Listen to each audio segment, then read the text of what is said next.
विष्णु पुराण का प्रमाण दिखा रहा हूं मैं, जिसमें लिखा हुआ है कि त्रेता में, द्वापर में और सतयुग में 10 वर्ष, 1 वर्ष, 12 महीने प्रार्थना करने पे तब फल मिलता है। कलयुग में केवल 1 दिन पूजा पाठ अगर आप कर लो भाव से, तो वही फल मिलेगा जो सतयुग में 10 वर्ष पूजा पाठ करने पे मिलता है। किसका? विष्णु पुराण का प्रमाण है। ये प्रमाण देखिए एक बार। अब देखिए, शानदार प्रमाण है विष्णु पुराण का। लिखा हुआ है कि इस प्रकार शास्त्रों में जगह जगह कलयुग की बड़ी भारी महिमा बताई गई है। इतना ही नहीं, लिखा हुआ है कि सतयुग में 10 वर्षों तक ब्रह्मचर्य, वेद अध्ययन, भगवान का नाम जाप आदि करने से जो फल मिलता है, कलयुग में केवल 1 दिन रात में हो सकती है। कैसे? लिखा हुआ है यहाँ पे नीचे विष्णु पुराण का कि सतयुग में 10 वर्ष तपस्या करोगे तो वो तमाम चीजें आपको मिलेंगी, त्रेता में 1 वर्ष करोगे तो मिलेंगी, द्वापर में 1 महीना करोगे तो मिलेगी, कलयुग में केवल 1 दिन रात साधन करने से प्राप्त कर लेता है। इसी कारण मैंने कलयुग को श्रेष्ठ कहा है। विष्णु जी कह रहे हैं विष्णु पुराण में। और यहाँ पर लिखा हुआ है कि देखिए, त्रेता में, सतयुग में लोग अनुष्ठान कर रहे हैं, यज्ञों के अनुष्ठानों से, द्वापर में देव पूजा करने से, कलयुग में केवल नाम गुण कीर्तन करने से वो तमाम चीजें मिल जाती है। विष्णु पुराण का ये भी प्रमाण यहाँ पे लिखा हुआ है।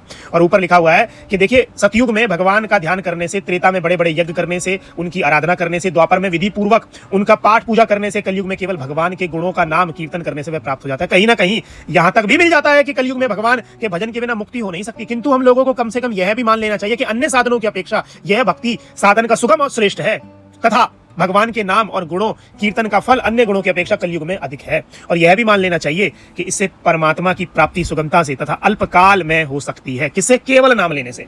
कोई पूजा पाठ की जरूरत नहीं है, भाव से कीर्तन और नाम लेने से। ये विष्णु पुराण का प्रमाण है, विष्णु भगवान का प्रमाण है। देखिए, वो स्वयं कह रहे हैं, वो कह रहे हैं मैं कलयुग को श्रेष्ठ मानता हूं क्योंकि कलयुग केवल नाम आधार। जब आप ईश्वर से ना मांगकर आप ईश्वर को ही मांग लोगे, तब आपको पता लगेगा कि जो चीज ईश्वर दे सकता है, आपने ईश्वर को ही मांग लिया तो वो सारी चीजें ही आपको मिल जाएंगी।